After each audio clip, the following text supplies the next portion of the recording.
That's all you have to do, and then you can just boom, go in between the cars. I'm overtaking, I'm late for work. Obviously don't do what I'm doing right now, it's not safe. I can't go anywhere. Brake, there's a car in front of me. Boom. Monstrous technique that is. What's up, Hoodstigs? Let's smash today. Let's get ready to devour today. Put the work in where we need to. But one thing I want to say is, in this video, we're going to talk about how to drive a fast car in a manual. And it's diesel as well. We got to put the work in. Let's go. Be in a sitting position like this. Again, this is so good for your body. Right, we have this perception that everybody needs to get a DSG car. When you're up against an automatic car, whether you're on a traffic lights, whether you're doing a rolling drive or a rolling race, the DSG always seems to cook you up and dust you. You officially get that title, you've been gapped. So I'm going to change that and show you how I do it in a diesel manual car. A lot of people get this problem, right, where on the traffic lights you put your foot down, and then when you're ready, we don't need the gas up, but the car's there, the traffic lights here, you haven't built no gas, so it's red lights, amber, you go. By that time, in that few seconds, that car's already gone in a DSG. And a lot of people will say, oh man, that's probably why in America they say stick shift. You can't drive it fast, you can't drive it quick. Well, this is the trick. When you're in first gear, you also use the handbrake as well. A lot of the people on the drag race, this is your best friend. And a lot of people don't really use the handbrake, but you can actually, if you lift up the clutch, you can feel the car, it's ready to like go. See that? And you can also test if the clutch is strong or not. So now, imagine you got the clutch ready, yeah? And you rev up the gas slightly, yeah? Don't rev it too much, because you'll start doing a burnout, which you'll lose speed as well. But I'd say practice with 2000 RPM, lift up the clutch, handbrake, boom! That was phenomenal. Don't forget, in the UK roads, it's raining right now. But that is a good example of like a DSG car would be shocked you're in a diesel manual car. So let's do that again. So clutch up, remember the handbrake is your best friend. We're gonna get ready, go. Look at that. In a diesel car, because the torque is so powerful, when you're setting off, that diesel is not coming into action before like you get into that 2000 RPM, because diesel cars, the turbo kicks in a lot earlier than a petrol car. So use that to your advantage, and that's how you drive a diesel car fast in a manual. So do it one last time, right?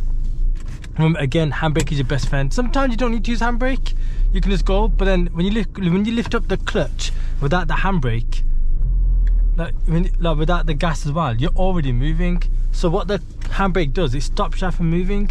So it's like a way of building up turbo boost, RPM, clutch up, boom.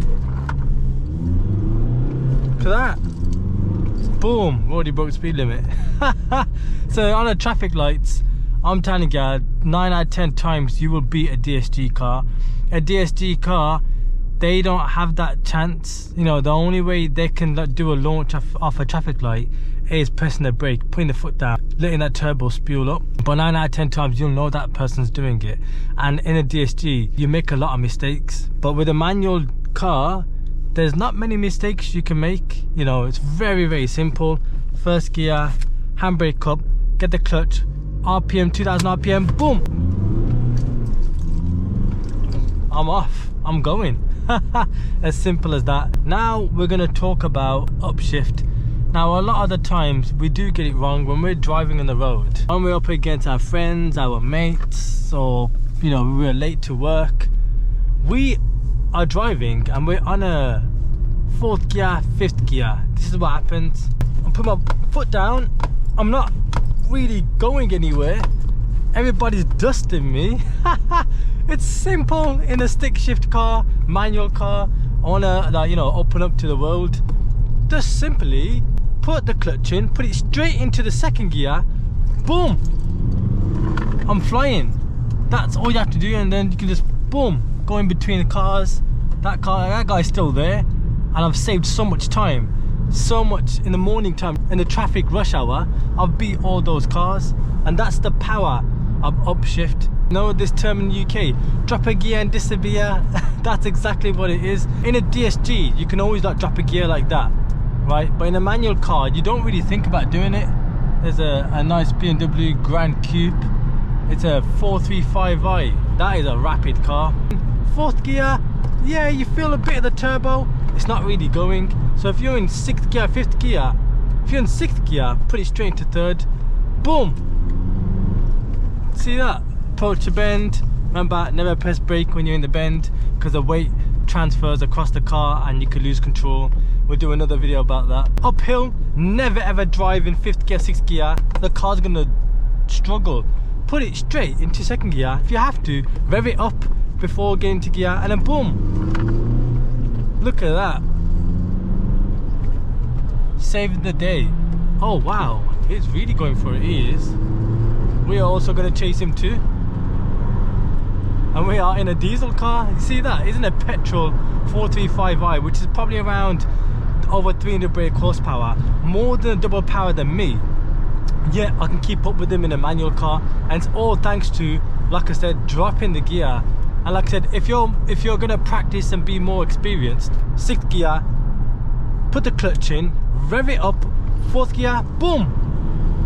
Because what you've done is essentially you have revved it up so it goes into like the boost mode, the RPMs, and then you shift it into like a higher gear, so then it compensates. What they call is rev match. You are rev matching with the help of manual. Some modern cars, it happens when you change gear and it rev matches for you in a higher gear. Some cars like this, you can't really do it, especially in a diesel car. Then they never have that, so you got to do it yourself. And for example, I'm in sixth gear, I need to speed up, so rev up, boom. Look at that. I'm overtaking, I'm late for work. Obviously don't do what I'm doing right now, it's not safe. And I go past like that. And I don't have to wait behind cars. I can get to work, college, you know, anywhere on time. So now we're gonna move up to power band. In a diesel car, it's so different to a petrol car. A diesel car has its own, you know, element of how to use the power band. Now a diesel car, the power is not at how far you get in RPM. 2000 RPM, 3, 4, change gear early, torque is still kicking in. It's still kicking in, look at that, keeping up. The most important thing in a diesel car is being able to use the power band, which you'll feel it when the turbo kicks in. Probably around, I'm gonna say 2000 RPM, around 3500 RPM. So that is the power band in a diesel car. It starts very early and it finishes just past halfway. You don't need to go all the way to the red line. It's optimum power band between a quarter of the RPM and the last quarter, so it's like right in the middle. That's where the sweet spot of a diesel car. If you can keep that power when you're shifting, when you're driving, when you're, like I said, when you're racing against people, or you need to get to places, and that consistent power is always there, that's the power band. It's in the middle part of the RPM. Oh, we need to turn left again. Brake, drop the gear, drop gear third, power band, boom. I don't need to, you know, oh, the car is too slow. It's just revving up and putting it into a lower gear, as simple as that. If you need to rev match it, that is how you do it. That is the special ingredient. So again, we need to get speed because we're on a hill. Rev up, handbrake so you don't fall backwards. Rev up, hold the revs, boom, let's go. That turbo is already there. So I'm going to show you guys when the turbo kicks in this car.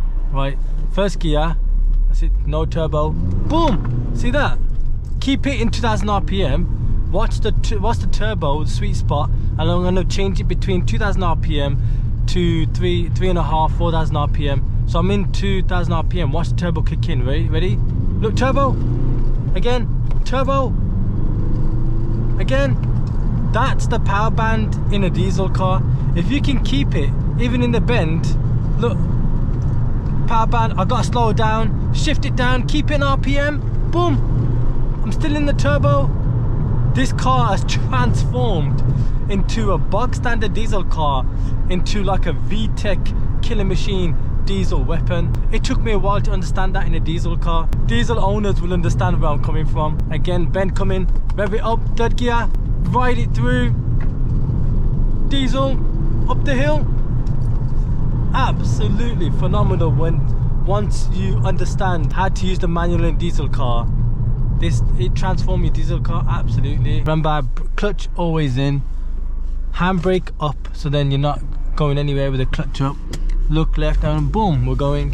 Right, the final thing that we're going to learn in diesel manual car is heel and toe. I would never recommend this. This is like a pro tip if you're really gonna like test your limits in a B road or against someone. You're basically gonna press brake, you're gonna press clutch, you're gonna gas it, boom, rev it up, drop the gear, boom, I've got power. See that? It's not for everybody, that is. It's freezing. It's in March and it's still cold out here, it's still raining out here. If I slow down, and I'm in the third gear, if I slow down right now, slow down, slow down, slow down, I've lost all that power and I can't get it back up. So if I'm slowing down, I can rev it up without heel and toe, brake, gas it, boom. Did you see that kick? Did you see that kick? A struggling car that can't move forward to a launch mid-driving, brake, gas it up in a bend, boom, gas it up. Lost control, traction had to kick in there. That's the magical thing about heel and toe. I could do it here if I have to, never do it in the straights, but I'm just showing you guys. I'm in third gear, look, I can't go anywhere. Brake, there's a car in front of me, boom. Absolute monstrous technique that is. You know, it says people with more, you know, experience, more knowledge, feel free to drop it in the comment section down below. Don't be afraid to think you're going to break the gearbox or break the clutch. The gearbox is designed for us to do that. In an automatic car, if it's not a modern DSG, you can't do those things. It won't allow you to do it unless you have the paddles where you can downshift it, upshift. Like I said, a lot of people undersee this and they think they need to get a DSG or an automatic car. You don't need to. A manual car will never give you the power with your fingertips like a DSG car where you can just downshift and boom, the car's gonna go. This is why I love a manual car, because you have to work for it, you have to hunt for that power, you gotta be willing to find that sweet spot, shift it, gas it, boom. But you gotta do it in split seconds, and this car just transforms into a beast of a car. And that's why I love it. You know, you're in control, you have to find it, you gotta learn that technique. And believe me, at the beginning it's gonna like literally put you off. You're either gonna make mistakes or the car's gonna like bounce and you're gonna be like, oh no, this ain't for me. But this is why, like, you know, it's not gonna spoon feed you. You have to keep practicing. And as highly motivated people like Ronaldo or Michael Jordan, they say practice makes perfect. And when you keep on practicing, you will eventually find that sweet spot. You will start using those techniques any moment, any time, when you want to give it in a B road, when you're doing it against a mate, or when you're late for work. You have unlocked a secret power with the manual, and you can use it anytime you want. So again, any opinions, any comments down below, really appreciated. I'll see you guys in the next morning. Take care, my fellow brother Hoodstigs. Peace out.